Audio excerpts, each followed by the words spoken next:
Yeah, so the Shannon capacity of a noisy communications channel measures the maximum rate at which information can be transmitted across that channel. Now, because the channel we're talking about is noisy, it's possible that signal values can be confused with each other during transition. We want to find a way to limit the values that are being transmitted to values that can't be confused with each other, but we still want to maximise the amount of information that's being transmitted. So again, we can use the idea of a graph to model this scenario. We can model the pairs of values that can be confused with each other, and we assign a vertex for each possible signal value. And where pairs of signal values are confusable with each other, we make those vertices adjacent in the graph. So for the example we've got here, taking this scenario, let's say we have 5 discrete signal values available to us, and the noise on the channel means that when a signal is transmitted, it might vary by up to plus or minus 1 in the transmission between sending and receiving. So say if your recipient receives a value of 1.75, well, it might be that the value sent was a 2, but it might be that the value sent was a 1. So those two values are confusable, so we make them adjacent in our confusion graph. So this particular scenario that we've got here can be modelled by the graph that we call C5. It's the 5 cycle, the graph on 5 vertices. Now, what we want is to select a subset of our available signal values such that none of them can be confused with each other. And the best we can do in this particular scenario that we've got here is to pick 2 values out of the 5. If we pick any 3 vertices in this graph, well, at least 2 of them are going to be adjacent to each other, so 2 of them would be confusable.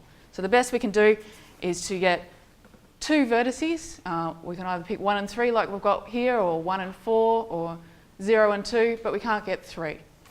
So this is equivalent to the graph theory problem of finding the maximum independent set in the graph. So in a single time step, we can choose from at most 2 different messages to communicate. And it follows from that that in n time steps, we can communicate up to 2 to the power n different messages. But we can improve on this upper bound. If we build up longer code words of length 2 from the same set of 5 symbols, now we can create up to 25 different messages that we can choose to send.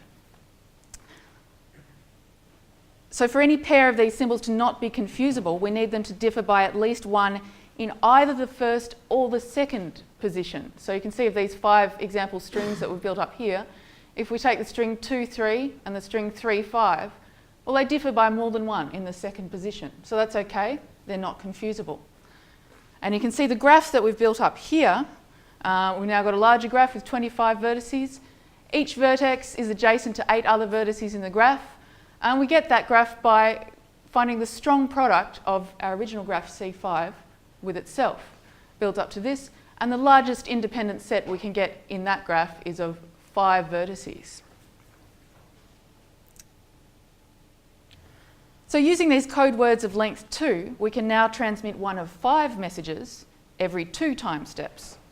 So that tells us that now in n time steps, we can transmit one of 5 to the power n on 2 different messages.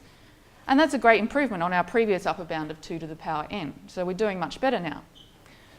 If we take the nth root of that value, we get the square root of 5. So that tells us what we can communicate per unit time step. And that turns out to actually be the Shannon capacity of C5, of the 5 cycle. Lovaas showed that in 1979. He showed that this value of root 5 is in fact a tight bound.